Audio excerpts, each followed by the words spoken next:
aqui no ao vivo, mas eu nunca sei se a gente está ao vivo. Estamos ao vivo aqui, então, com o Marcelo Gonzaga novamente. A live de hoje vamos falar sobre a chegada de um bebê em casa. Foi inspirado esse tema naturalmente pela chegada da Penélope, né, a terceira filha do Gonzaga. Então, na hora de escolher o tema, imediatamente eu pensei, vamos falar do grande desafio de chegar um bebê em casa, né? Seja para quem é pai de primeira viagem, para quem já está ali com outros filhos, né? Um grande desafio, né? O novo bebê ser aceito naquele grupo. Tem vários, inclusive quando o bebê ainda está na barriga, já surgem alguns desafios, né? Que a mãe fica fazendo carinho, outra já vai ficando com inveja ali, fica com raiva. Então a gente vai discutir hoje esse desafio, adaptação no casamento, na família, em casa, rotina que fica bagunçada. Então é isso. Esse é o tema de hoje, pessoal. Espero que vocês aproveitem, participem, mandem perguntas, contem aí como que é na casa de vocês. E aqui ó, já tem um comentário bom. Gonzaga Colheiras. É isso O aí. vídeo já entregou como é que é a chegada do bebê, né? Já está ali na cara dele, já está na cara. A questão do café, se você não toma café, já vi que você não está participando em casa direito, né? Então, esse é o tema. Obrigado aí por estar conosco aqui, Gonzaga, mesmo numa rotina com certeza atribulada como que você está agora. E vamos lá, vamos lá. Primeira coisa, né, a falar é a vida continua. Então, chegando 1, 2, 3, 15, 20, a vida continua. A gente faz adaptações, obviamente, mas isso é uma coisa, aliás, que é interessante tratar, né? Ao mesmo tempo que muda tudo, no final das contas não muda nada, né? Seja lá como essa contradição efetivamente funciona, mas ela, no final das contas, precisa funcionar, né? Acho que a gente tem que seguir aquela ideia da educação sem ilusão, né? Esse vai ser, inclusive, a gente vai apresentar um projeto que provavelmente vai ter esse nome aí, mas qual que é a ideia, né? A gente vê coaches e influenciadores falando, não, o seu filho, ele não é um cansaço, ele é um motivo para você continuar trabalhando mais, né? Olha. Espero que, se for verdade, é muito bom, mas eu vou te falar, viu? O meu primeiro filho, que está aqui, inclusive, no hotel comigo, ele era tão difícil para dormir que eu tive amnésia por 6 meses.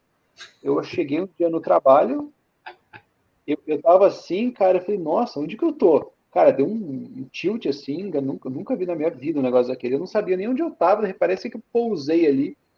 Cara, eu não lembrava dos últimos 6 meses. Aí um dia chegou a folha de pagamento, eu, nossa, eu tô ganhando mais. Cara, eu juro, eu não lembrava de ter sido promovido e receber aumento. Eu não lembro. Bom, eu acho que eu não estou trabalhando tão mal, porque alguém me deu um aumento. Eu acho que está tudo bem. Tem uma amnésia de meses, né? Tem Um um período filme bem. do Adam Sandler, acho que é Clique que chama, qualquer coisa assim, que ele quer andar com a vida logo, ele aperta o fast forward, não lembra de nada, porque ele trabalha no automático, só que no dele não são 6 meses, ele faz acho que uns 10 anos. Tô achando que você fez a mesma coisa, meteu o fast forward no controle universal e passou ali o tempo. E tem uma coisa curiosa que acontece, especialmente com as mulheres, né? Obviamente só com as mulheres, né? Ela tem aquele sofrimento do parto, né? Tudo. E fica naquele dia, fala, nossa, nunca mais vou ter filho. Dali 6 meses já está pensando em ter o segundo, né? O terceiro, o quarto. Esquece, né? Parece, inclusive, que o nosso cérebro ele tem meio que um mecanismo de proteção para que as coisas que são boas e difíceis sejam, a gente esqueça um pouco do sofrimento e guarde mais as lembranças boas. Isso é bem curioso. E também acontece, por exemplo, em hospital. Não sei se você já viu essa história. Já que curiosidade do dia, eu tenho esquecido de dar a curiosidade inútil do dia, mas, por exemplo, pessoas que ficam internadas por muito tempo, às vezes um ano internada no hospital, quando sai, elas acham que ficou 2 ou 3 semanas. Esquece que ficou um tempo. Aquilo é suprimido na memória e parece que não, fiquei 2, 3 semanas, tudo bem. E ficou ali meses ou anos, né? Muito louco. Então, mas conta aí, Gonzaga, como é que foi para você, como é que tem sido? Bom, aquela história, não é marinheiro de primeira viagem, né? Como é a terceira agora, a terceira no caso. Então não teve assim um susto, né? Como acontece normalmente no primeiro filho. Mas é isso que você falou, é mudança de rotina, aquela coisa toda, tudo tem que se adaptar agora ao nenê, né? Porque eu sempre acho interessante o ser humano uma criatura bastante complexa, né? A princípio defendem que, né, ele é a criatura mais complexa, mais inteligente, aquela coisa toda, né? Eu tenho muitos exemplos contra isso, mas a gente presume, né, que idealmente é assim. Mas ele é o ser mais absolutamente inútil, indefeso e incapaz quando nasce, né?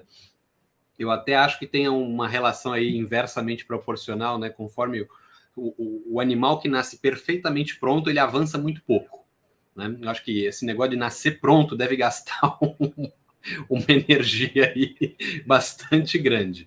Agora, o ser humano, como ele é um potencial quase que infinito, né? Ele nasce completamente imprestável. Então, a partir dali, ele começa a atualizar as suas possibilidades e pode gerar grandes coisas, né? Os animais não têm essas possibilidades todas. Mas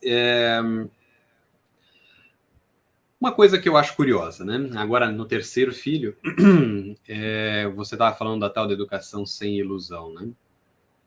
Eu ouvi muita gente dizendo que quando nasce o filho, tudo muda, nossa perspectiva de vida muda, a gente enxerga tudo diferente, né?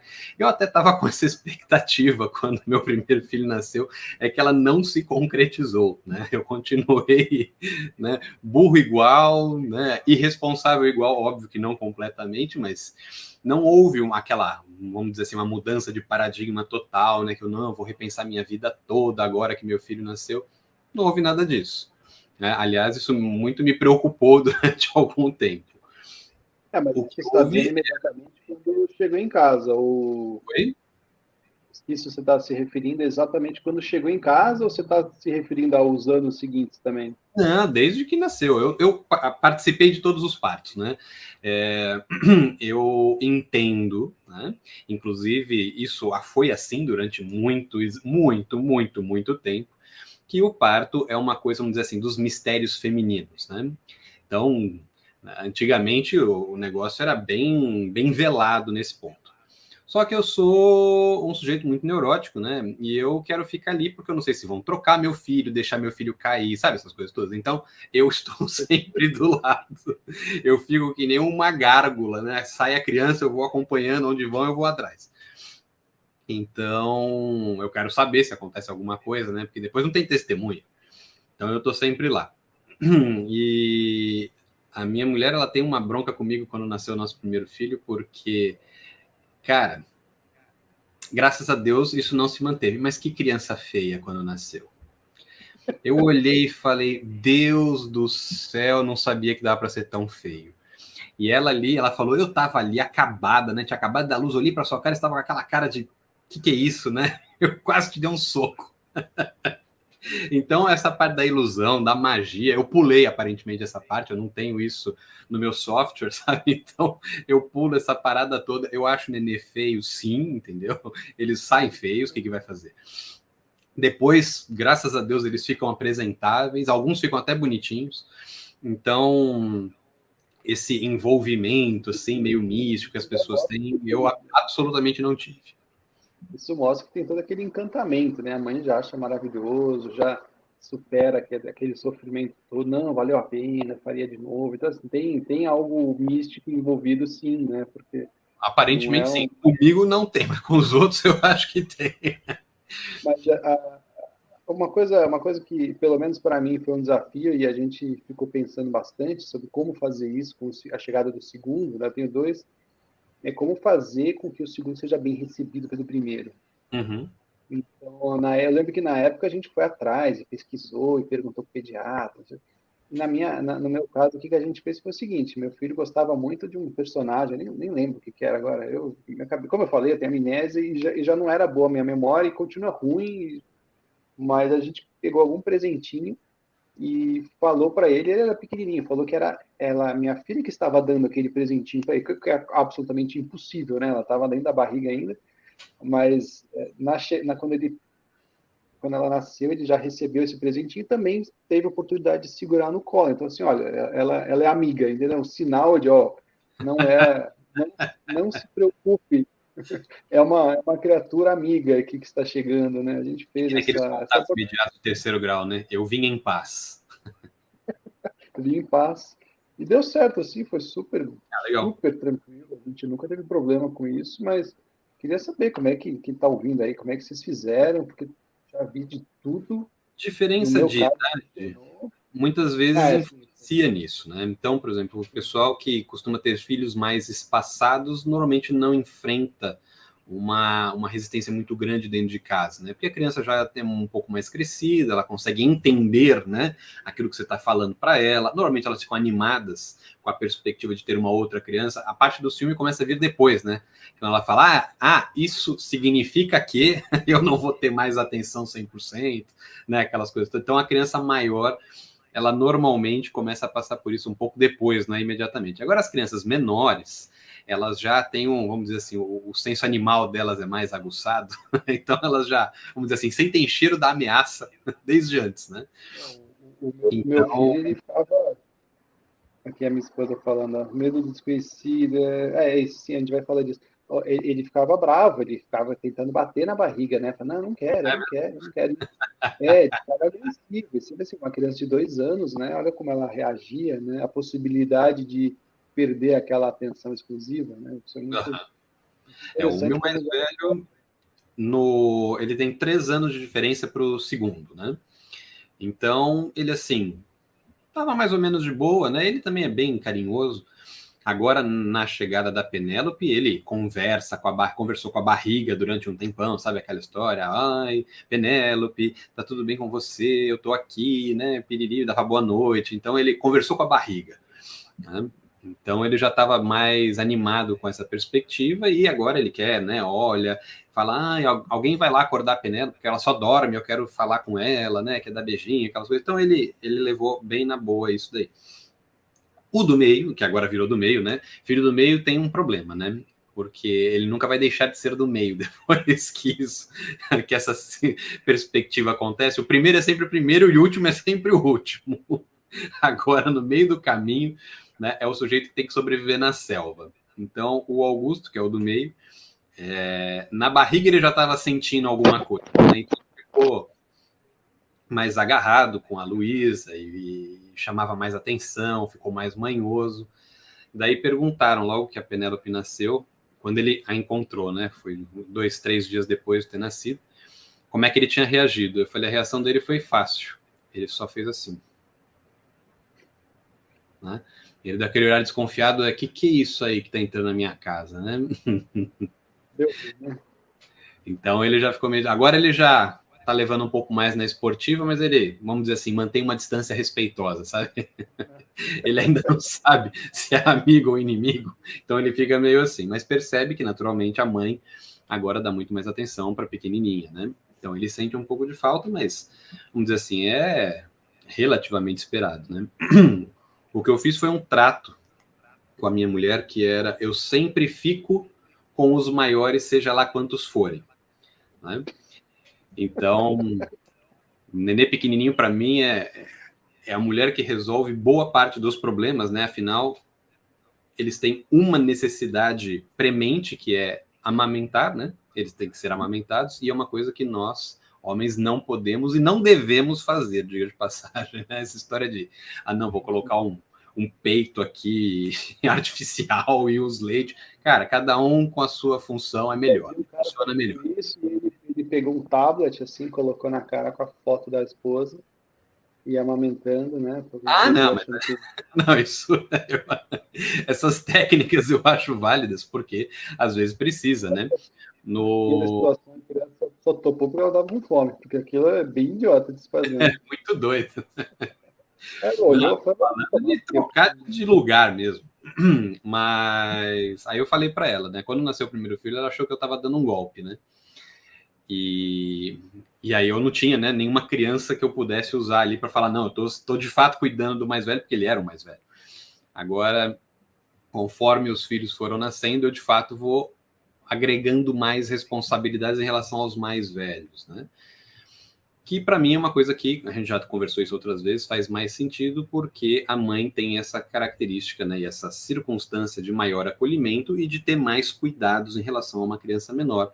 E o pai sempre é, vamos dizer assim, o elemento restritivo, né, da dupla. Então, crianças maiores lidam melhor com os limites que estão sendo impostos, né, e conseguem apresentar respostas melhores a regras e limites. A mãe, ela já tem essa perspectiva mais do acolhimento, então, para as crianças que vão crescendo, né, elas vão sentindo mais essa perda do acolhimento conforme uma criança nova naturalmente aparece. Mas como diria no Rei Leão, né, o ciclo da vida. Isso que você falou de eu cuido dos mais velhos, seja lá quantos for, é muito, muito interessante, até porque eu falo algumas coisas, mas meio, às vezes, na brincadeira, mas no fundo parece que está certo, né? Que assim, a criança ele nem percebe que existe o pai, né? Demora um tempo para o bebê perceber que tem um pai, né? Porque assim que sai, né, da barriga da mãe, está ali, ele basicamente sente fome, dores, né? E percebe a presença da mãe. Ele Sim. mal reconhece a si mesmo, né? Tanto que quando descobre o pezinho, a mãozinha ali, ó, esse treco que tá mexendo, sou eu que tô mexendo, isso leva um tempo. E assim, são meses até olhar para o pai e falar, esse cara aqui é uma outra pessoa além de mim e da própria mãe. Isso leva um tempo. Eu até brinco, né, que, pô, você vai ter um filho, daí um colega me falou, pô, meu filho vai nascer, me dá algum conselho, qualquer um. Ah, beleza, eu vou te dar um conselho então. É o seguinte, ó, você não vai ser pai até a criança ter uns 6 meses. Então faz o seguinte, durante esses 6 meses, você cuida da tua esposa e a sua esposa cuida do bebê. Não inventa de cuidar do bebê e, pelo amor de Deus, não vai falar como que tem que trocar fralda, como que tem que dar banho. Você fica quieto e obedece, porque se você tentar ali interferir, vai ser problema. Porque a mãe já, assim, as mães praticamente todas têm algum tipo de depressão pós-parto, tem aquela sensação de desaparecimento, né? Ninguém mais pergunta se você está bem. Você pergunta como é que está o bebê. E perguntar da mulher, ninguém pergunta, só quer saber da criança. E então, assim, você dá atenção para ela, porque ninguém mais vai dar atenção para ela, nem ela mesma vai conseguir dar atenção para si. E o meu conselho foi basicamente esse: cuida dela e ela cuida do bebê.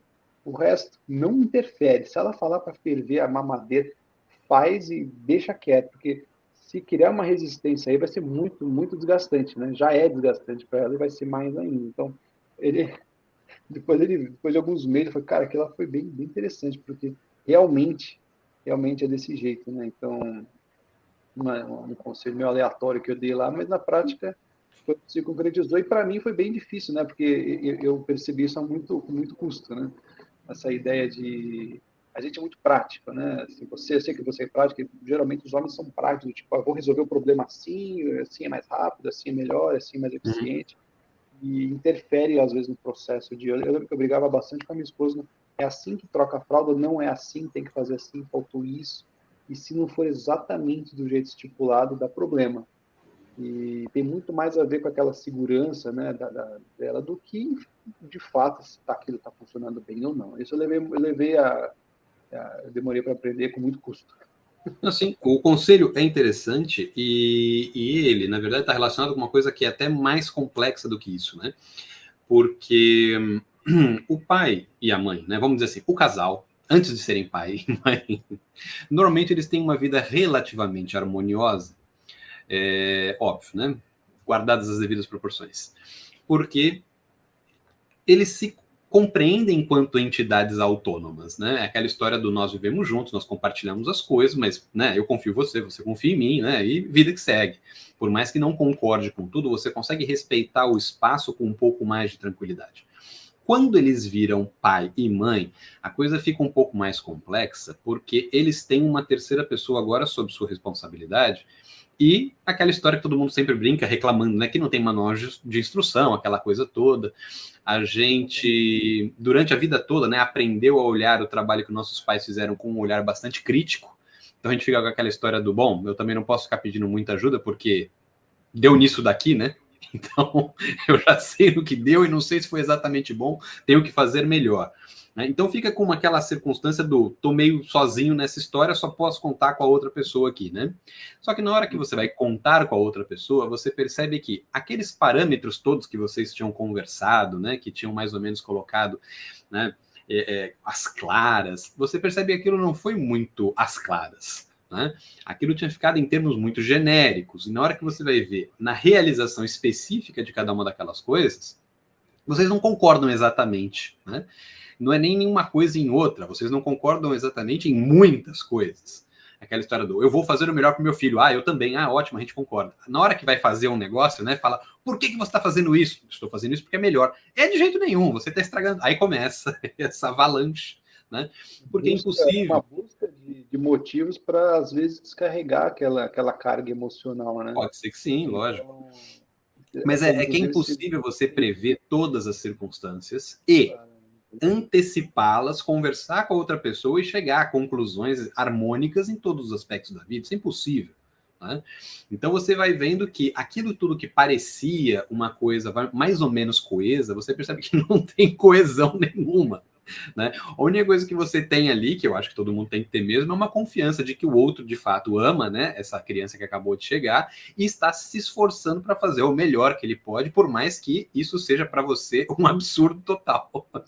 Isso que você falou de acrescentar uma dimensão, né, no relacionamento, você tem homem e mulher ali, né, o casal, a entrada da criança naquela dinâmica, ela altera todos os papéis, né? Porque o marido ele passa a ter uma função de pai e de marido, né? Enquanto ainda tem normalmente, né, uma função ainda de trabalhador ou empregador, no trabalha a vida profissional, e a mulher a mesma coisa, passa a ter a função de esposa, passa a ter de mãe. Isso cria uma dimensão nova muito complexa, porque o que é o papel da mãe? O papel da esposa e do marido de hoje já é bem bagunçado, né? Essa coisa de buscar as coisas iguais cria um certo problema, porque o homem tem algumas vantagens, né? E a mulher tem as suas vantagens, essas características. Inclusive, a alteração do cérebro da mulher durante a gravidez já permite que ela faça coisas que a gente não consegue fazer. Uhum. A sensibilidade a certos sons, a reação do corpo a certas situações muda, né? E isso tem que ser levado em conta, né? É bom saber dessas coisas.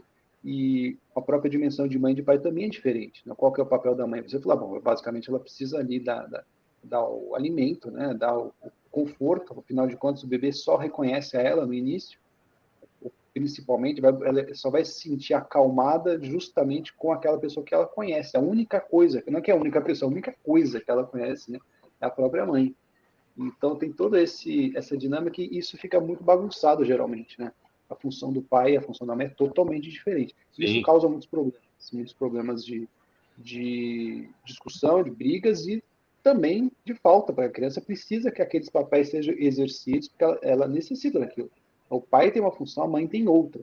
Isso, para um filho e para uma filha também é diferente. Isso é um tema bem interessante até de explorar, porque fica bagunçado. Que nem você falou, não, você vai fazer o seu melhor, eu vou fazer o meu melhor e tá tudo bem. Não tá tudo bem. Não tá tudo bem. Não é então, bem por aí, né? Essa bagunça, ela começa desde muito antes, né? Porque a partir do momento em que nós não temos clareza dos nossos papéis, em nenhuma circunstância, nem enquanto marido, nem enquanto cidadão, nem enquanto homem, nem enquanto mulher, nem enquanto nada, né? Mas a gente consegue mais ou menos sobreviver, porque a gente aprendeu a sobreviver. No momento em que você tem alguém sob sua responsabilidade, essa falta de clareza começa a dar muito mais problema. Porque você não consegue se afirmar na circunstância em que você deve. Né? E para uma criança que está tomando contato com o mundo pela primeira vez, clareza é importante. Porque ela precisa saber qual é o parâmetro que ela tem que levar em consideração para avaliar todo o resto. Né? A distinção entre pai e mãe é muito clara nesse sentido. A mãe é ela até certo ponto. Né? Essa aqui sou eu, aquela ali sou eu também. Né? E o pai, na medida do possível, pelo menos, né, no caso de normalidade, ele é o primeiro não eu que a criança conhece. Exatamente. Eu sou eu, aquela ali sou eu, e aquele ali não sou eu. Né? E esse não sou eu específico aparece com muita frequência. Então ele é um não sou eu que vale a pena prestar atenção. Então essa é a relação para a criança. Né? É ela, ainda é ela, que é a mãe, e o não é ela, que é o pai. Na família Dinossauro tinha uma coisa engraçada, né? Que era o Baby, que falava sempre não é a mamãe. Né? Isso é importante para entender essa relação da dinâmica do pai e da mãe. Não é a mãe, ponto. Não é a mãe. Vai fazer o quê? Sobrevive, sabe? Esse negócio de ficar, não, o pai, não sei o quê. O pai não é a mãe. Ponto número 1. Né? Por isso que é interessante aquela relação que eu acho que eu já falei uma outra vez, de colocar limites. O pai é muito mais apto a colocar limites na criança, porque a criança recebe melhor vindo do pai. Porque o pai é o primeiro não eu. Né?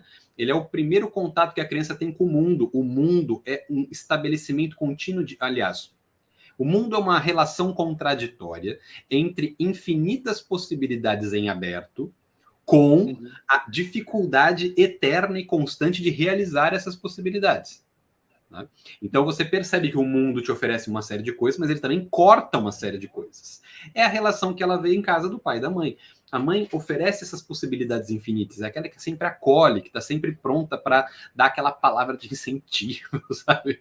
E o pai, normalmente, é a parte inversa. Ele vai apresentar as primeiras barreiras, as primeiras dificuldades, ele estabelece os primeiros limites, né? Limites esses que a criança fica muito mais ofendida quando a mãe apresenta do que quando o pai apresenta. Quando o pai apresenta, por mais que ela se incomode, ela entende como algo de natural. Quando a mãe começa a colocar muito limite, a criança se ressente, ela fala, que é isso, cara? Tá uma coisa errada nessa brincadeira. Como se fosse alguém de fora e alguém de dentro, né? Exato. Praticamente, né?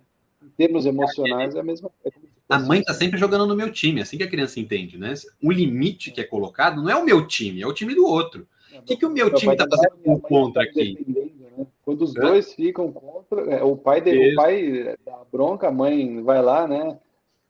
Acalenta. Agora, quando os dois estão bravos, o negócio realmente saiu do controle. Cai, né? Eu não posso correr para lugar nenhum. Então, essa é uma circunstância que simbolicamente faz sentido para a criança e ajuda que ela lide melhor com essas relações do mundo. Não quer dizer que a mãe não possa dar bronca, nem que o pai não possa ser carinhoso, pelo amor de Deus, não é isso que eu estou dizendo. Né? Aliás, é importante que essas duas coisas aconteçam, mas de forma clara para que a criança entenda esse jogo. Tem um papel simbólico ali que tem que ser. Esse que você está falando é mais da parte simbólica até do que na prática. Né? Claro, o pai tem que ser carinhoso. Né? Tem aquele papá adulto, o pai não brinca com a criança, os adultos não devem brincar com a criança. Isso é tudo um negócio meio fantasioso. Né? Porque na prática os pais têm a função de apresentar o mundo para as crianças, inclusive o mundo da brincadeira. Sim. E depois, né, vai soltando. Eu gosto muito daquele estilo, eu não lembro o método, o nome, mas é aquele que é natural, né? A mãe tem aquelas mulheres que colocam um pano e a criança pequenininha fica em contato com o peito da mãe, assim, com o tórax assim, o tempo todo, e conforme ela vai crescendo, ela meio que vai se afastando. Ele nasce, né? Fica pertinho, depois vai se afastando naturalmente, né?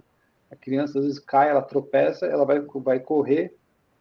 Chama canguru o negócio, mas o método é um método natural, eu esqueci o nome exatamente. Se alguém lembrar, ele coloca aí, por favor.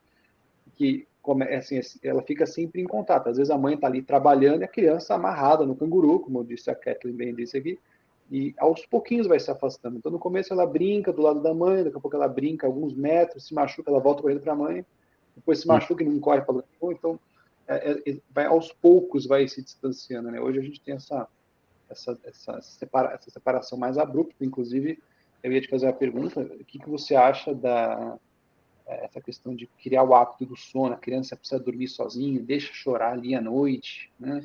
Eu tenho uma posição muito particular a respeito. Eu vi que a Thaisa tinha falado, né, sobre a dificuldade de dormir ali. Tanto que sempre que me perguntam isso, eu falo, eu vou colocar como eu acho, como eu faço, mas eu, né, não digo que isso aí é regra nem para ninguém seguir, a não ser que entenda como eu entendo, né? Vai vir alguma coisa polêmica. Vai vir algo polêmico aí, já estou sentindo. Vai ser polêmico, eu vou dizer o que eu acho, né? Como eu falei, a criança, ela está descobrindo o mundo, ela não sabe o que esperar, né?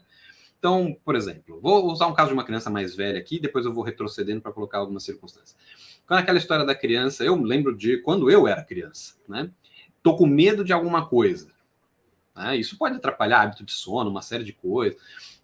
A pessoa chega lá, o adulto, e fala, não tem nada aí. Ele nem olha, sabe? Ele já sai falando, não tem nada aí. Eu já pensava, você olhou? Você não olhou? Vai que tem. Entendeu? Como assim não tem? Você sabe tudo agora? Então, eu lembro desses questionamentos, não é porque você não viu que não tem. Né? Então, eu, vamos dizer assim, introjetei essas reflexões para lidar com os meus filhos. E Quando eles são pequenininhos, óbvio, né? Desde o primeiro eu faço isso, porque não falava, mas chorava. O que é o choro? Né? O choro é uma circunstância ancestral, né? A criança sempre soube chorar.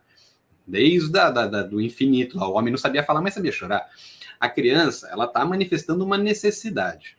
Se essa necessidade é uma necessidade, vamos dizer assim, premente, o que nós chamaríamos de uma necessidade real ou não, é um problema, para mim, secundário. Para a criança, é uma coisa prioritária, porque ela não sabe o que pode acontecer. Né? Imagina, tá lá na caverna, né? Vou bem no nome das cavernas, que eu acho mais fácil. A criança é largada na caverna, ela não sabe o que tem ali, ela não sabe se os pais dela abandonaram para deixar ela e foram embora, sabe? Ela chora para chamar atenção. Né? Aí vem o tigre de dente, sabe, e mata a família toda. Mas por isso que não era para deixar a criança sozinha. Então a criança, ela chora porque ela tem uma necessidade. Ela não sabe se comunicar de outra forma. E a gente muitas vezes não sabe entender o que ela está dizendo. Então, qual que é a minha posição? Criança não deve ficar chorando. Né? Quando você é pai de primeira viagem, você não percebe isso tão rápido. Mas conforme você vai, né? Pode ser com um filho só, isso aí é rápido de aprender. Você vai percebendo que existem choros diferentes, né? E tem o choro que a criança faz manha, que ela está contrariada. Você olha e fala, eu já sei o que está acontecendo. Tem o choro de dor, tem vários tipos de choro, você vai mais ou menos pegando a manha. A criança acorda de noite, ela chora. Não tem como ela estar contrariada, sabe? Ela está ali com alguma necessidade. Você pode falar, não é nenhuma necessidade imperiosa, porque, né, de fato, não tem monstro, sei lá, pelo menos eu acho que não tem, né? Vai saber. Ou não aconteceu nada, a criança está chorando porque ela sentiu falta e eu tenho que ensinar ela a dormir sozinha. Então deixa a criança lá. A criança não sabe que você está com essa filosofia, entendeu? Ela não entende, ela não percebeu que você está tentando ensinar um negócio para ela. Então ela vai continuar chorando porque ela simplesmente a pessoa não escutou, né? Porque me colocando no lugar ali é aquela história, eu tô chorando, meu pai e minha mãe não vieram, eu tenho que chorar mais alto, né? Porque alguma hora eles vão ter que vir, eu tô chorando, e a coisa vai aumentando de volume. Para mim, a criança que para de chorar é uma criança que desistiu de confiar nos pais. Eu entendo dessa forma. Porque ela chora, ela tá precisando de ajuda. Pode ser uma coisa besta na perspectiva do adulto? Na perspectiva do adulto pode, mas ela não é um adulto. Então a criança tá chorando porque ela precisa de alguém. Esse alguém não vai nunca, ela para de fazer. É a estímulo-resposta. Ela percebeu que aquilo não dá resultado. Ela não vai continuar fazendo. Não quer dizer que a necessidade dela foi sanada. Quer dizer só que ela parou de chorar. Aí o pai, né, fala, ótimo, graças a Deus, entendeu finalmente. Eu não sei se entendeu. A criança não dá essa resposta, sabe? Eu, particularmente, não acho que ela entendeu. Tá chorando de medo e continua chorando. Ela tá chorando, por exemplo, acordou à noite ali, não sabe onde tá escuro, não tá vendo as pessoas que ela confia, ela chora. Sim. Como você disse. Aí chora, não sabe se foi abandonada. Não funciona. Ela pode chorar, é a sensação de abandono. Inclusive, eu lembrei de outras curiosidades inúteis aqui, eu vou contar. Mas ele tá chamando, né? Cadê as pessoas que eu confio? E depois que ela desiste de chorar, não quer dizer que passou o medo. Isso. Quer dizer que ela desmaiou de chorar ali, cansou e dormiu de tanto chorar, ou, como você falou, então não funciona mais, eu vou continuar com medo aqui, e uma hora eu vou dormir com medo, mas eu vou dormir. Dorme de exaustão, né? A primeira... exatamente, tá cansado e dorme. Tem muitos que defendem a ideia de que, bom, você está ali ensinando ao seu filho que quando ele tiver uma necessidade, ele vai ter que lidar sozinho com aquilo. Porque a criança, quando fica maior, ela não chora, mas ela fala. E se ela já aprendeu antes que, chorar não adianta, será que falar adianta, né? Talvez ela tenha a propensão a falar, bom, quando eu preciso não vem, então eu nem vou falar, não vou falar. E você pode criar esse distanciamento. E não pode ser que seja percepção errada minha, mas eu vou mais ou menos nessa linha. Óbvio que ela não vai ter isso, vamos dizer assim, perfeitamente encadeado como um silogismo na cabeça dela. Mas é uma questão de experiência. Ela percebe que aquilo não dá resultado. Né? Ou mesmo que ela fale, que ela procure, ela já faz isso com um certo ceticismo. Né? Eu vou falar, é mais ou menos assim, eu vou falar porque eu não tenho alternativa. Porque eu sei que não dá resultado. Eu sei que eu vou me aborrecer. Quantas vezes não aconteceu isso? Eu lembro de quando eu era criança e vários outros. Você pode perceber isso acontecendo. A criança ela já vai falar com certo pesar, porque ela sabe que ela vai se aborrecer com aquilo. Ela vai, ela conta e ela é ou desprezada, ou ignorada, ou falar, tá bom, achei lindo isso aí. E ela percebe que você não está prestando atenção. Ela vai fazer isso de novo porque ela só pode recorrer aos pais. né, durante aquele tempo. Só que você percebe que ela faz isso por falta de alternativa. É ruim com o pior sem, né? Aquela ideia, né? Se não é legal, mas tudo bem. Aí o que vai acontecer eventualmente? Quando aparecer alguém que presta mais atenção na criança do que os pais, e isso vai suprir isso é uma necessidade, vai suprir a necessidade da criança, aí a coisa começa a ficar perigosa. Porque dos pais, por mais que a gente presuma que eles amam a criança incondicionalmente, apesar de ter pais, né, que não fazem isso, a gente não pode ter essa presunção dos outros. Né? E se a criança acaba ficando mais intimamente relacionada com outra pessoa do que com os pais, não dá para saber o que vai acontecer. Eu comentei antes, né, de ter aquela necessidade meio que simbólica, preenchimento. Você precisa de alguém que te dá o amparo emocional. Você precisa da figura de masculina que te dê uma proteção, uma sensação de proteção física, né? Então aquela sensação, não, o pai é forte, né? Meu pai é referência, a mãe vai estar ali para me dar um abraço. Aquilo precisa ser preenchido na criança de algum jeito, né? Se você não está preenchendo isso, alguém vai fazer, né? Pode ser um youtuber, pode ser um amigo, pode ser alguém ali que está na internet respondendo as mensagens, não vai passar. Alguém vai preencher, porque, como você disse, é uma necessidade inata. Todo mundo tem essa necessidade de Sim, se sentir visto pelo outro, né? De se sentir ouvido, de ter alguém que ouça, que acolha ali. Todo mundo tem isso, não tem jeito. Não é porque criança, adulto também. Quantas vezes, né? Problemas de matrimônio, a justificativa é, minha esposa não me dava atenção, meu marido não me ouve. É a mesma coisa, só que, né, os problemas vão se tornando mais graves, né? Sim, e muitas vezes até ouve. O problema é que ela já desenvolveu uma carência tão forte que o ouvir, o prestar atenção não é mais suficiente. Né? A outra pessoa precisa agir por umas 10 ou 15, ou seja, é impossível. Né? O negócio que o pessoal gosta, né? Aquela questão do professor Olavo, da teoria das 12 camadas, que todo mundo fica falando de problema de camada 4. O que normalmente ocasiona problema de camada 4? É problema na família. É uma família que não acolheu adequadamente desde a infância. Não é problema que a pessoa vai ter quando ela é adulta, é problema que ela tem quando ela é criança. Ela não foi adequadamente acolhida. O que acontece? Ela cria um problema emocional que ela precisa suprir de uma certa forma. Ela vai procurar em grupos de amigos, em associações de qualquer tipo. Ela vai o quê? Ela vai se despersonalizando. Ela vai perdendo as suas características individuais para poder pertencer a alguém, a algum grupo, alguma coisa. Isso que você falou é perfeito, porque a criança só pode ser ela mesma em casa, né? Isso, porque em casa é onde a gente tem a segurança de que você pode ser quem você quiser e você vai continuar sendo aceito e amado e paciência, entendeu? Pode não gostar? Pode, mas o resto, paciência, continua igual.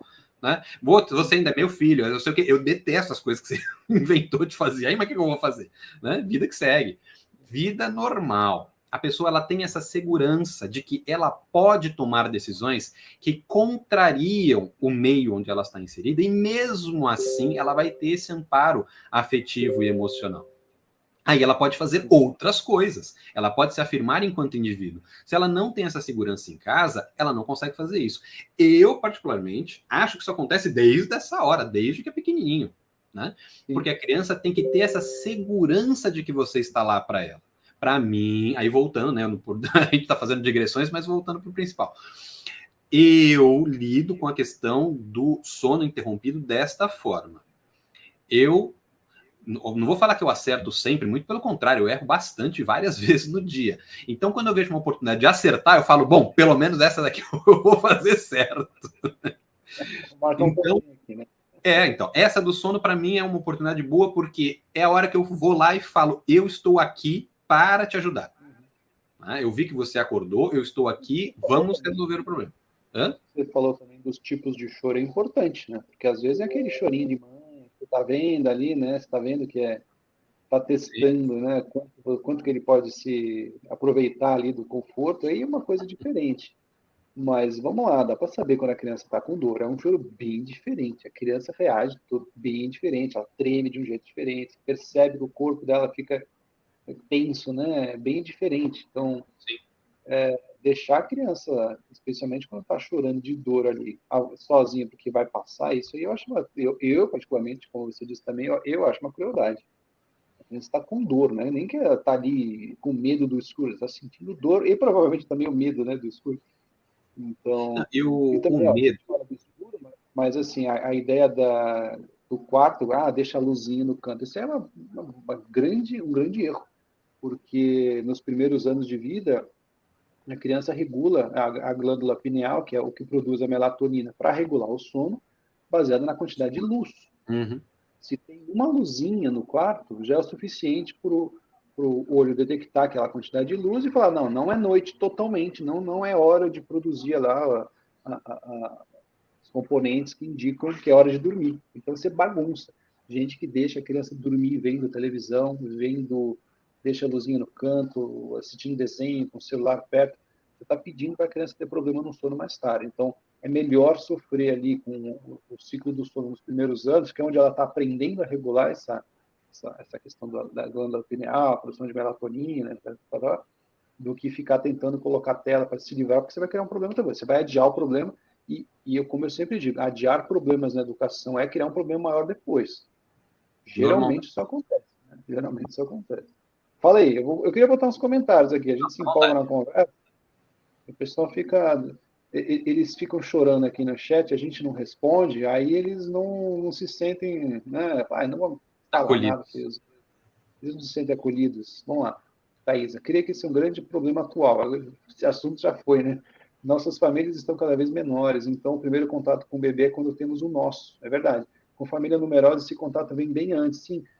Inclusive, quando você tem vários irmãos, é normal os mais velhos ajudarem no mais novo, sem todo aquele peso da responsabilidade em geral, né, de seu próprio filho. Então a gente já aprende de certa maneira.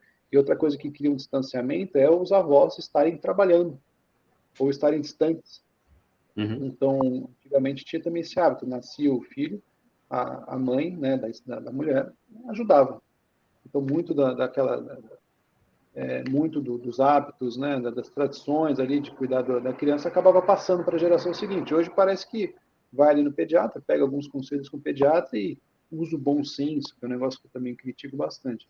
Dá para usar o bom senso? Dá, mas não para tudo e nem Com bom sempre. Né? senso. Geralmente, eu uso o bom senso com bom senso, exatamente. Essa questão das famílias, de fato, dá alguma diferença, mas o filho, ele tem uma posição muito particular. Né? Por mais que você tenha contato com sobrinho, primo, irmão, né? Você vai colocando ali as crianças aparecendo. Agora, no filho, eu acho que existe ali um elemento de, vamos dizer assim, meio de mistério com responsabilidade, que não importa quanto contato você tenha com a criança, ele sempre vai te apresentar um problema novo. Né? Porque você sabe que ali é você que vai ter que resolver. Né? Porque quando é uma criança, vamos dizer, primo, aí voltando nessa circunstância, você ajuda, você percebe, você descobre muita coisa, você aprende coisas que você não precisa esperar para aprender, né, vamos ver no Se Vira nos 30. Mas você sabe que no fim do dia, o problema não é seu. Né? Você ajuda da bondade do teu coração, né? Mesmo os avós, assim, os avós já fizeram parte deles, né? Eles já te criaram, né? Eles já tiveram os filhos deles. Então eles sabem que uma hora eles voltam para casa e dormem e a vida que segue. Agora você, com teu filho, você sabe que você vai dormir e o problema não vai desaparecer, entendeu?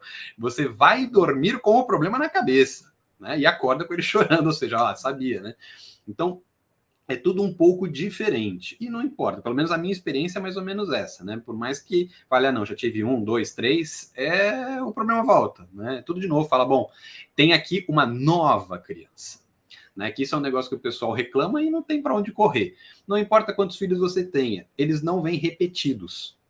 Né? Não vem a versão 2 do outro filho, a versão 3 do mesmo filho, a versão 4. É outra brincadeira. É um filho novo, com características novas, necessidades novas, modalidades novas. É outra parada, entendeu? Então aquela história, não, eu já tive 1, eu vou ter 2, vou saber perfeitamente como fazer. Vai quebrar a cara. É outro universo. Né? Mas é porque um é menino, outro é menina. Não, não é. Você tem 12 meninos. Cada um deles vai dar uma treta diferente. Né? Eles vão te forçar a repensar tudo aquilo que você achava que você sabia. Eles são diferentes. Né?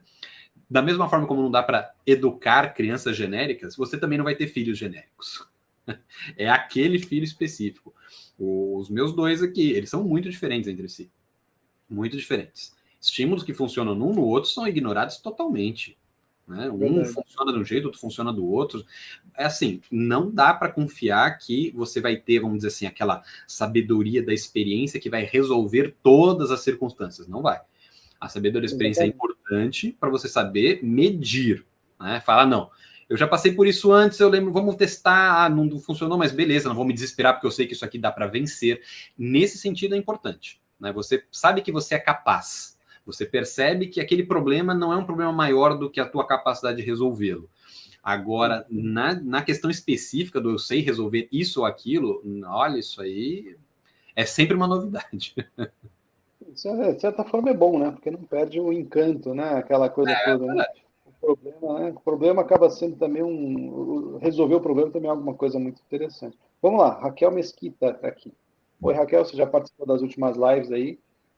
Que bom ver vocês voltando às lives, isso é um bom sinal aqui. Então, você não está tão maluco assim, né, Gonzalo? Quando a minha mãe dizia a mim e aos meus irmãos, vou contar para o seu pai, a gente tremia. Sim, né? Então, o pai, eu lembro parte da conversa, o pai tem essa figura de dar os limites, né? Não, e olha que interessante. Isso é uma experiência que pode ser compartilhada por muita gente, né? Existe uma cumplicidade da mãe até nessa hora. Porque ela pode não contar. Né? Se você fizer isso de novo, eu vou contar para o seu pai. Todo mundo para. Ou seja, aquilo já aconteceu. Já é motivo suficiente para dar a bronca, para fazer a briga para o raio que o parta. Mas a mãe dá aquela acobertada, entendeu? Olha, eu vou contar para o seu pai se isso continuar. Se vocês não me obedecerem, eu vou contar. Então a mãe apresenta essa cumplicidade, aquela história do acolhimento que a gente estava falando, né? Eu sou do teu time, mas eu tenho que jogar de acordo com a regra. O jogo, entendeu? Tem regras aqui para ser jogadas. Mas eu tô do teu time. É essa história da ameaça. Esse é um acordo muito positivo de se ter entre o pai e a mãe, né? Olha, pode até ser que a gente não concorde, mas vamos ficar de acordo ali, pelo menos para mostrar essa unidade, né? Essa unidade das regras é muito importante.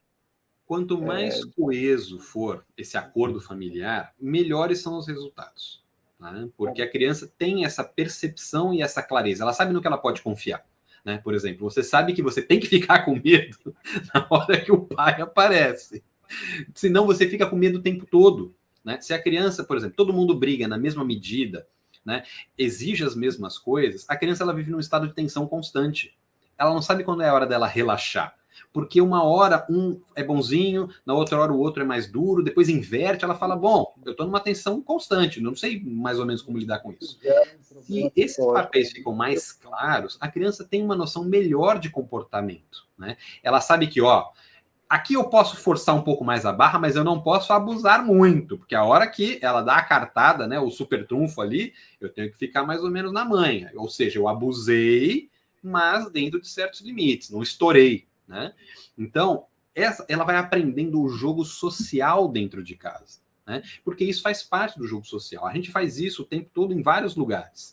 A gente sabe que a gente pode forçar um pouco a barra em determinados ambientes, em outros nem tanto. Com certas pessoas pode, com outras pessoas não. Como que aprende isso? Ela aprende isso no jogo da família. É um tipo de jogo para criança. Né? Agora, se o jogo tem regras muito confusas, ou as regras mudam o tempo todo, ela não aprende a jogar. Depois ela vai sofrer um monte de dificuldades quando ela tiver que lidar com as pessoas de fora, porque as pessoas de fora não têm essa paciência, ela não tem nem essa vontade, né, de educar o sujeito socialmente para saber como ele vai lidar ou não. Vai dar tapa na cabeça para ver se o cara aprende no tranco. Essa irregularidade de regras, né, em casa cria problemas psicológicos severos, na verdade. Sim. Porque às vezes a criança está jogando bola dentro de casa e leva bronca. No outro dia não leva bronca. Aí no outro dia leva bronca porque demorou para comer. No outro dia leva, assim, essa oscilação em aleatoriedade das broncas. A bronca gera um pico de estresse na criança. Às vezes é necessário, às vezes você precisa interromper um comportamento também intenso, interrompe de uma maneira mais brusca. E às vezes aquilo, né, sempre vai gerar um pico de estresse relevante, aquela bronca, aquele situação de briga, de estresse, né? Aquilo de maneira aleatória gera problemas gravíssimos, né? Então, tem que ser bem cuidado. Isso a gente comentou já sobre isso em algumas lives, né? Às vezes o pai ele dá bronca, a mãe dá bronca, não baseado naquilo que foi feito, mas no próprio nível de irritação. Às vezes jogou bola, aquele dia está mais tranquilo, ele não ficou irritado quando jogou bola. Aí ficou irritado depois porque derrubou um copo na mesa. No outro dia ficou irritado porque chutou a bola na primeira. Eu falei, peraí, então qual que é a regra aqui, né? E Sim. essa falta de percepção do limite, você tem que estabelecer o limite, mas você não desenha ali, né, a borda, né? Até aquele exemplo da borda da piscina, né? Eu fiz até um post lá sobre a metáfora da borda da piscina. Você precisa dizer, ó, até aqui você pode se apoiar. A regra também é um ponto de apoio. É um ponto de apoio para ela saber, até aqui eu posso ir, depois eu preciso me controlar, né? Sim, perfeito. Ela sabe o limite interno, você cria um limite interno. Até aqui tudo bem, depois não pode mais. E ao mesmo tempo é o apoio. Então, a criança se apoia na borda da piscina e dentro ela nada livremente. Precisa disso. Se você estende demais, aquilo... A gente ficou com uma noção errada e problemática a respeito da norma e da regra, porque para nós a gente sempre entende como uma coisa constrangedora, mas ela não é para ser uma coisa constrangedora. A regra só é constrangedora se você é doido, entendeu? Se você costumeiramente passa dos limites, se você não tem bom senso para ter bom senso, aquela coisa que a gente estava falando. Aí a regra vai ser sempre constrangedora. Se você confunde libertinagem com liberdade, a regra é sempre um constrangimento. A regra serve para te mostrar justamente o quanto de liberdade você tem para usar. Ó, dentro desses limites, divirta-se, entendeu? Você pode criar o que você quiser, fazer o que você quiser. Então você sabe até onde você pode fazer, não precisa de testes adicionais. A criança, naturalmente, ela vai testar os limites? Lógico que vai, né? Isso é natural da criança. Mas uma vez que ela perceba que esses limites são limites, não vou dizer estáticos, mas eles são firmes, que ela pode confiar, ela fala, beleza. Não preciso questionar isso a todo momento, porque eu já entendi que é assim que funciona. Tá? Então, agora, se eles oscilam muito, a criança não sabe qual é o limite verdadeiro para aquilo. Tá? Então, ela toda hora vai ter que ser um novo teste. Né? Quando a gente estava falando do livro do Plutarco, quando falava sobre dar o castigo, né? Que ele fala, nunca dê o castigo quando você estiver nervoso, porque você vai provavelmente passar do limite. Aí ele dá um exemplo até do Platão, né? Que ele fica nervoso com o escravo, ele fala, fulano, vem cá bater nesse escravo porque eu tô muito nervoso. Eu não posso bater porque eu vou me exceder, mas você que tá de cabeça fria, vem dar umas bordoadas aqui nesse desgraçado. Quando a gente vai... emoção é bom não agir, né? Sob emoções fortes, a ação vai ser exagerada. Né? Então, o que a gente... Aí a gente tem que colocar na perspectiva do adulto. As regras, elas têm que ser criadas e colocadas quando você está tranquilo, não quando você está numa situação de descontrole. Ali não é o momento de criar regras. As regras existem para te poupar nesses momentos, inclusive. Olha, não é bom jogar bola dentro de casa, piriri parará, por causa disso, por causa daquilo. Beleza, a regra está estabelecida? Está estabelecida. Daí você vai, né, fazer com que a regra seja obedecida, mas a regra já está clara. Aí você vê a criança jogando, antes de acontecer nada. Você fala, já não falei para você que não é para fazer isso? Já falei, a gente já não conversou, piriri parará. Aí a criança desobedece, chuta, quebra o negócio, aí você vai fazer uma intervenção mais violenta. Mas não há, vamos dizer assim, não há uma modificação na estrutura da regra. A regra estava clara desde o começo. O que aconteceu? Ele resolveu, de livre e espontânea vontade, por descontrole. A criança não tem controle das emoções e das vontades com tanta tranquilidade quanto os adultos, que também não tem tanta, vamos ser claros aqui. Agora, ela desobedeceu uma regra de forma mais ou menos consciente. Ela sabia que a regra existia. Né? E ela está vendo se, vamos ver se essa regra funciona de verdade, vamos ver se não tem exceção. Eu não sei se eu entendi mesmo o limite. Aí a regra aparece, entendeu? Ela é reforçada. A criança, tá. Ela vai testar isso de novo um outro dia? Provavelmente. Né? E você tem que ser claro e firme todas essas vezes. Agora, né, não é por isso que você vai, não. Uma hora, quer saber? Vou tirar a regra. Se tirou a regra acabou. Acabou. Fala, olha, aquela regra que a gente tinha conversado, pedir parará, eu pensei melhor e a gente agora aboliu a regra. Aboliu a regra, não volta nesse assunto. Você aboliu a regra, você quebrou o muro. Toda hora você vai ficar levantando o muro e quebrando o muro, aí também não funciona. Né? Por isso que os limites eles têm que ser bem estabelecidos. Você pode mexer nos limites? Pode. Mas faça isso sempre de cabeça fria, refletindo antes, para não ficar criando um monte de situações uma em cima da outra. E aí você coloca uma regra nova, estabelece novos limites para regras já antigas, e assim a coisa funciona. Combina com o marido, com a esposa, né? Preferência. Mesmo se for separado de preferência, né? Se der, né? Se tiver um diálogo ali possível, tem de estabelecer as regras juntos, porque, bom, é o benefício dele, né? E como a gente estava dizendo, né, o limite, né, não pode ser a irritação dos pais. Bom, quando eu ficar irritado, eu dou bronca, porque é como não tem limite, porque você não sabe, a criança não entende. Não sabe quanto que o pai aguenta, quanto que a mãe aguenta de irritação a cada dia. Então ele vai ficar testando. Deixa eu ver se tem um padrão, né? A nossa funciona por reconhecimento de padrões. Se não tem um padrão ali claro, ele vai ficar procurando. Não tem outra saída. E aí, voltando para o tema da live. Vamos lá. Para a criança que chega, é muito mais fácil se você já tem esse sistema pronto por causa dos outros filhos. Né? No primeiro filho, acaba sendo tudo novidade em alguma medida, agora para o segundo não é tanto. Né? Ele vai ter características diferentes, vai ter necessidades diferentes, mas o sistema de regras já começou a ser montado desde o primeiro. O segundo vê como o primeiro lida com isso e ele também já aprende nesses termos. E assim sucessivamente, não importa quantos filhos apareçam nessa história, o sistema já está mais ou menos montado, isso é importante. Ter mais de um filho é sempre mais fácil do que ter um só.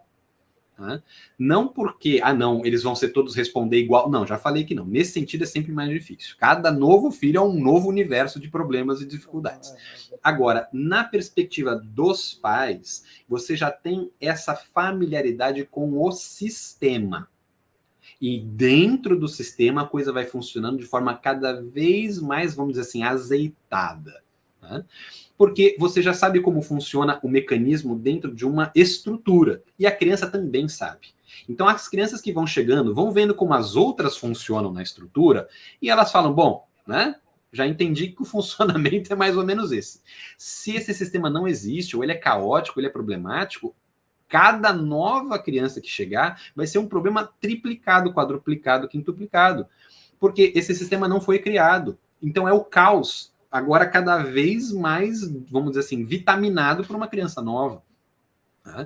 Então, por isso é importante que essas regras elas existam, elas sejam razoáveis, não precisa ser que nem o Pequeno Príncipe, né? Só dou ordem que eu sei que vai obedecer, né? Do reizinho.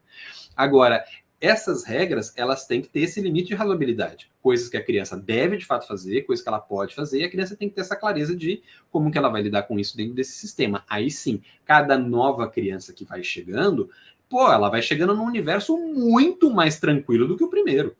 E do que o segundo, e do que o terceiro. Cada novo, ele fala, opa, isso aqui já beleza, já entendi como a brincadeira funciona rápido. Tá? Então, por que o caçula, vamos dizer assim, ele é o mais, vamos dizer, mimado num certo sentido e o mais manipulador no outro? Ele é o cara que chegou com o jogo pronto, entendeu? Esse cara vai saber jogar melhor do que os outros, lógico. Né? Ele já viu todo mundo jogando e se ferrando antes. Ele fala, eu sou a última bolacha do pacote. Né? Se eu não sei jogar, os outros também não sabem. Posso contar mais uma curiosidade inútil aqui, só para divertir um pouquinho? Os grandes corredores, né, de atletismo, né, da história eram caçulas. E falou, por que de acho isso acontece, né? Tem alguma coisa genética? Não, porque quando eles andam juntos, o pequenininho com as pernas curtas, ele corre. Para alcançar. Então ele tem que se esforçar desde mais cedo para acompanhar os irmãos mais velhos. Legal. E isso é aquelas correlações espúrias, mas essa não é tanto assim, realmente isso acontece, né? Não, mas é interessante porque a gente vai mostrar que as habilidades que a pessoa vai ter, elas não são desenvolvidas ao longo do tempo. O cara está desenvolvendo essa habilidade praticamente desde que ele aprendeu a andar, entendeu? Ou seja, ele corre há muito tempo. Né? Então, o desenvolvimento dos talentos, eles têm que acontecer desde cedo também, né? Por isso que é importante, a cada novo bebê que aparece, né, observá-lo não como a repetição de algo que já veio, mas como um novo universo de possibilidades. Porque você criar, vamos dizer assim, uma coisa que muita gente já se orgulhou, né, de dizer, por exemplo, eu criei todos os meus filhos de forma igual. Isso não é necessariamente bom. Né? Uma coisa é você ter as regras claras para todo mundo saber como o jogo funciona. Outra coisa é você tratá-los todos iguais. Eles não são iguais. Eles têm necessidades diferentes, eles se ressentem do tratamento igual, porque eles sabem que eles não precisam de certas coisas e que precisam de outras, né? Então, cada novo filho é um universo novo que você tem ali à sua disposição para você ajudar a que ele se desenvolva, que ele tenha acesso a tudo que ele pode, né? Para ele se desenvolver adequadamente. Esse negócio de fazer todo mundo igual, se você acertar em um, você deu sorte no final das contas, porque a chance de você fazer uma maldade com a melhor das intenções é muito grande, né? Porque você quis sair, vamos dizer assim, pelo atalho, né? Eu já sei um, então todos vão fazer isso. Esse atalho não funciona. O que pode ser igual é o critério de perceber as aptidões e necessidades de cada um. Isso sim. Bom, eu identifiquei as aptidões e necessidades de cada um dos meus filhos, agir de acordo com isso. E tudo bem, né? Porque aí você está usando um critério igual para agir diferente. Aí não tem problema nenhum, né? Agora, vamos lá, que tem mais uma mensagem da Kathleen. Tem essa mensagem que fora de contexto não faz nenhum sentido, mas eu coloquei aqui. E essa aqui, ó. Você acredita que a criança possa ter associação de sono e por isso pode despertar à noite? O que seria a associação de sono? Associação de sono, salvo engano, daí a Catherine, não sei se ela está aí ainda, mas ela me corrija se eu estiver errado, é de criar o... É como se fosse aquela questão do estímulo-resposta, né? A criança sabe que se ela chorar, você vai, se, por exemplo, ela dá mamadeira, alguma coisa assim, ela acorda porque ela precisa daquela repetição, né? Então você vai usando artifícios para, vamos dizer assim, tranquilizar a criança no sono, e esses artifícios acabam tendo um efeito colateral, né? Eu acho que é isso, mas daí ela me corrige se não for. Isso pode acontecer de fato, por isso que, idealmente, né, você não pode usar, vamos dizer assim, subterfúgios inconvenientes para fugir da dificuldade, né? Por exemplo, o que eu estava falando, quando chora eu vou porque eu preciso saber o que está acontecendo e me colocar à disposição. Né? Sempre que ele quiser a minha presença, ele vai fazer isso. Você vai? Eu vou. Ele pode, então? Pode, mas esse é o risco que eu estou querendo assumir. Agora, aí outras alternativas. A criança, por exemplo, ela quer mamar. Aí ela chora, ela percebe que ela mama ali, vamos dizer, por uma vontade, não por uma necessidade. Pode acontecer? Pode acontecer. Aí você vai substituindo aquilo por chupeta, mamadeira, isso vai dando outros problemas, né, de desenvolvimento da arcada dentária, aquela coisa toda. Eu vou usar aqui a mesma técnica que eu falei no caso dos eletrônicos, né? Quanto tempo é bom deixar a criança na frente de eletrônico? Nenhum tempo é bom. Agora, se você percebe que a alternativa que você pode oferecer é pior, daí paciência, entendeu? Daí você recorre a essas coisas para resolver um problema, sabendo que ele está criando outro. Tá? Se você tiver isso em mente, é uma resposta, vamos dizer assim, consciente e responsável até certo ponto, né? Você sabe que aquela alternativa, aquele subterfúgio que você está usando, ele não é ideal, ele vai provavelmente criar um problema que você já está atento e está tentando resolvê-lo antes dele ficar sério. Tudo bem, eu acho normal. E são alternativas que a gente vai tendo que fazer ao longo da vida mesmo. Agora, de virar e falar, não, encontrei aqui a resposta, né, que veio direto do céu, é pôr a chupeta na boca da criança e fazer outra coisa. Aí já não é adequado. Ou que é o mesmo caso da televisão, vou pôr ali porque ali ela fica quieta. Ótimo, é o que eu precisava. Aí não é uma resposta adequada. Né? Aí você está... É o que eu falei, né? Adiar soluções de educação é criar um problema maior. Né? Perfeito. É igual o Homer Simpson fala assim, isso não é um problema do Homer, isso é um problema do Homer do futuro. Do futuro, Larga para o Homer do futuro resolver. Aí quando chega o Homer do futuro, ele droga. O problema ficou maior. Então, essa questão de sono também é um tema bem interessante, mas uma coisa é bom lembrar é que o ciclo do sono da criança é muito curto. O nosso, né, um ciclo completo de sono, né? Ele leva 1h30, 2 horas, mais ou menos. O da criança, às vezes, é 15 ou 20 minutos. Então, quando a criança dorme 2 horas, ela fez 3, 4, 5 ciclos do sono. E esses ciclos são muito intensos em termos de neuroplasticidade. Está acontecendo muita coisa ali dentro daquela criança. Então, ela acorda, deu 2 horas de estímulo, absorveu tudo, ela precisa dormir para processar aquelas informações. Então, por isso que ela dorme muito, e não só dorme muito, ela tem dezenas de ciclos de sono, coisa que não vai acontecer nunca mais na vida. Inclusive, acho que mais da metade do desenvolvimento do cérebro ocorre nos primeiros 3 anos de vida. Até os 3, ele desenvolve metade das conexões, que vai o resto, né, da infância inteira, até lá, 18, 20 anos, a Thaís estiver ao vivo aí, ouvindo, corrija aí os dados, porque eu não lembro. Mas assim, metade é até os 3 e outra metade até os 20. E depois, né, você ainda tem uma plasticidade, mas muito menor depois, né?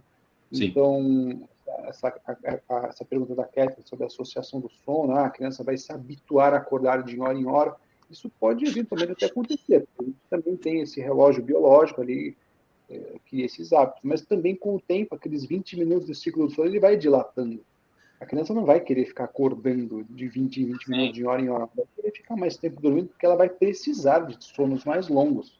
O ciclo fica mais longo, mas também cada estágio do ciclo também fica mais demorado. Então, é meio natural. Eu digo isso porque com os meus foi assim. Né? Eles choravam, a gente ia. Assim, quando raras exceções, quando era, você percebia claramente que era mãe, eu deixava, mas geralmente ia e ficava ali até dormir. Nunca tirava para, dorme junto, né? Na cama dos pais. Isso aí só quando estava realmente doente. Aí, quando está doença, para mim, é uma exceção. Aí você trata a doença ali e acabou. Não tem essa de deixar a criança sentindo dor, deixa dormir, vai desmaiar de sono, mas o que está aprendendo ali, né?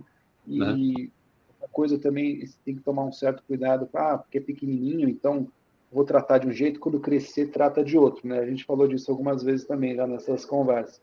Tem que ter uma certa coerência, né? O que você está ensinando ali de bebê tem que estar mais ou menos conectado com o que você espera que ele reaja e haja, né? Quando tiver 2 anos, depois 3, 4. Não dá para você tratar o bebê como uma criatura de um jeito, e quando vira criança vai tratar como outra criatura, e por aí vai, cara. É a mesma pessoa. Tem Como que ter uma evolui o Pokémon, né? De repente ele muda tudo, muda. Bateu 3 anos, não, agora ele vai ter que entender, vai explicar.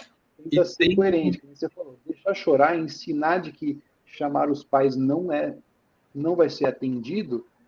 Quando tiver 3 anos, você vai atender? Ou você vai continuar não atendendo? Então, muito provavelmente, assim, a criança vai levar o que ela aprendeu no primeiro estágio, antes de evoluir, como você falou, igual Pokémon, ela vai trazer aqueles ensinamentos para depois. Inclusive, ou seja, a gente tem que ter esse cuidado de ensinar as coisas que a gente quer que mantenha. Não, vou ensinar de um jeito, depois eu vou ensinar meu filho que ele pode chorar à vontade, eu não vou atender, mas quando ele for adolescente, eu quero que ele conte tudo para mim. Eu falo, peraí, não é coerente, não tem um elo de conexão lógico nesse tipo de ensinamento, né? Tem mais perguntas? Acho que tem mais alguns comentários aqui. Minha mãe tem mandado. E quando a mãe tem que voltar ao trabalho? Isso aí é um problema bem complicado hoje em dia, né? Porque os bebês cada vez mais cedo estão indo para a creche. Os meus foram para a creche com 4 meses. Né? Não sabe, nem chegou a reconhecer, o pai está ali no meio de outras crianças e pessoas que é não mãe, né? Muitas não mães. Né? Então, sim, aí como não ter com urticária? Para mim é impossível. A urticária, ela vai existir, né? É normal isso causar uma resistência.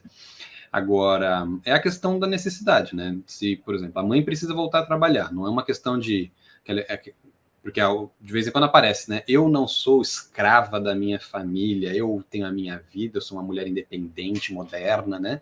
Eu tenho que ganhar o meu dinheiro porque eu não sou... Aí eu já acho que é forçar um pouco a barra, sabe? Se ela se considera livre porque ela está trabalhando fora, o conceito de liberdade já tem que ser todo revisto, está tudo muito errado. Né? Agora, a maioria dos casos, as pessoas não têm essa, vamos dizer assim, essa liberdade de escolher, vou voltar ou não vou voltar. Eu preciso voltar. Então, a questão é lidar com isso da melhor forma possível. Agora, eu acho normal que isso cause um certo, vamos dizer assim, uma certa urticária, né? Uma resistência. Eu, particularmente, acho que criança só deve ficar sozinha depois que ela aprende a falar. Porque aí ela pode...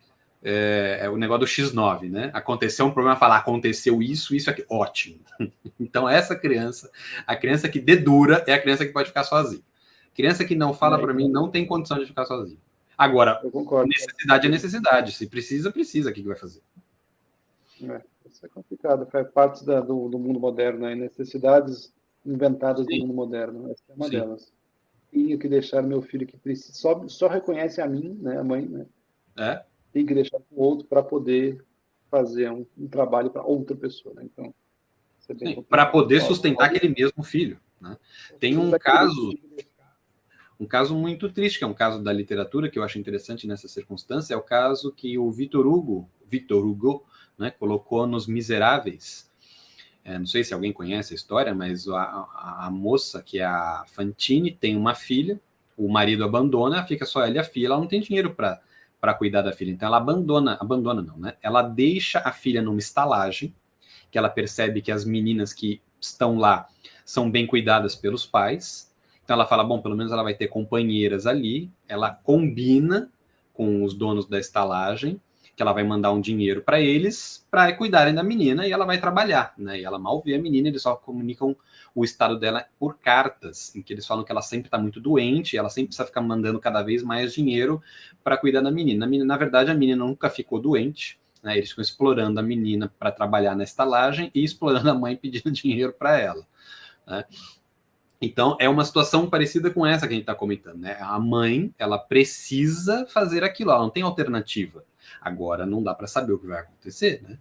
Então, a gente fica meio que nessa sinuca de bico. E ali não era nem tão moderno, né? O negócio dos Miseráveis acontece ali um pouco depois da Revolução Francesa. Então, século XIX. Né? Muito comum, né? Antigamente você poderia até deixar com a própria avó, né, da criança. Alguém cuida da família, cuida. Agora você deixa com a empresa terceira ali, nem sempre. E assim, não vou dizer que aquilo é extremamente perigoso, mas assim, mesmo que a criança seja muito bem cuidada, não é a mãe, a criança não reconhece, né? O não mãe ali, como você falou, né? Sim, Ainda então, assim, não é perigoso no sentido de correr risco, mas é perigoso em outros sentidos. Né? Não é como se aquilo fosse passar incólume, aquilo vai ter as suas marcas. Né? Agora, a gente faz o que pode, né? Não é só nesse aspecto, em todos os aspectos. A gente faz o que é possível. O que não é possível, a gente se conforma. Sim, isso é importante, né? A gente busca informação, conhecimento aqui, vamos trocando ideia, várias coisas, mas tem coisas que são da vida e tem coisas que a gente pode interferir. As que a gente pode interferir, vamos buscar fazer melhor. As que não dá para interferir, a gente aceita, ou pelo menos aceita temporariamente. Aliás, se eu tivesse que dar um conselho, é esse. De todos, da história, eu acho que esse é o mais importante de todos. O que dá para fazer, faça. O que não dá, não deu. Não deu. Leva na esportiva. Se der, faz. E aí entra a questão da live que a gente fez semana passada, que você não estava, né? A Cátia tinha acabado de nascer. A Penélope, que foi com o Clóvis, sobre como lidar com a culpa. Às vezes sim. a gente se carrega uma culpa de algo que não tinha possibilidade da gente agir. Então, sei lá, a criança foi para a creche, aí se machucou, caiu, bateu a cabeça e se machucou. Você não pode se culpar daquilo, né? Não tinha como você impedir, né? E às vezes tem como você impedir algumas coisas, então, e aí assistam a live, lá está gravada, assistam. Foi muito bacana a conversa com o Clóvis, justamente sobre isso, como lidar com a culpa na educação. Culpa devida, tem a culpa indevida, né? Como lidar com cada uma delas. Então, isso é bem importante. E eu acho que a gente pode encerrar. Tem mais última aqui, só para encerrar. O pessoal está tímido hoje. O que fazer quando o irmãozinho mais velho não quer ir para a escola porque o bebê vai ficar com a mãe em casa? Ele também quer ficar. Eu não vou dizer que a criança não querer ir para a escola é um problema, né?